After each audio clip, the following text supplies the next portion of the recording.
Machine में ऐसा lines आएगा, ये हम यूज करेगा हेयर को वॉल्यूम देने के लिए। किसका बाल छोटा रहेगा ना उसको वॉल्यूम देने ज्यादा करने के लिए क्रिम्पिंग यूज करेगा। हम हेयर स्टाइल पूरा करेगा ना, वो हेयर स्टाइल को कंपलसरी क्रिम्पिंग करके ही हम हेयर स्टाइल करना है, ठीक है। एक क्रिम्पिंग मशीन, इसमें भी 180-200 टेम्परेचर रख के आप करें।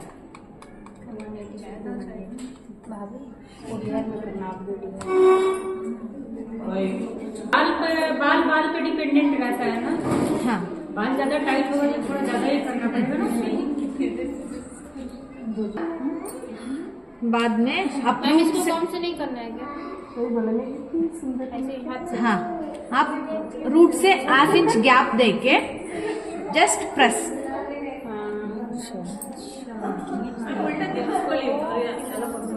आप लोगों को इधर दिखाऊंगा, आप इधर देखो।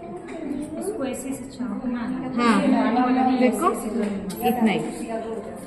खड़ा हो जाता है। खड़े होने के बाद देखिए ना, ये ज्यादातर ब्राइडल करते हैं ना। हाँ, आप लोग इस साइड, आपको इस साइड करूंगा तभी देखेंगे। इधर रखना, जस्ट प्रेस। तभी तो बाउंसी हो जाता है एकदम।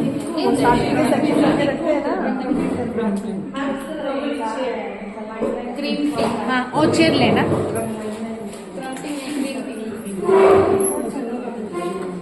आप वो चेयर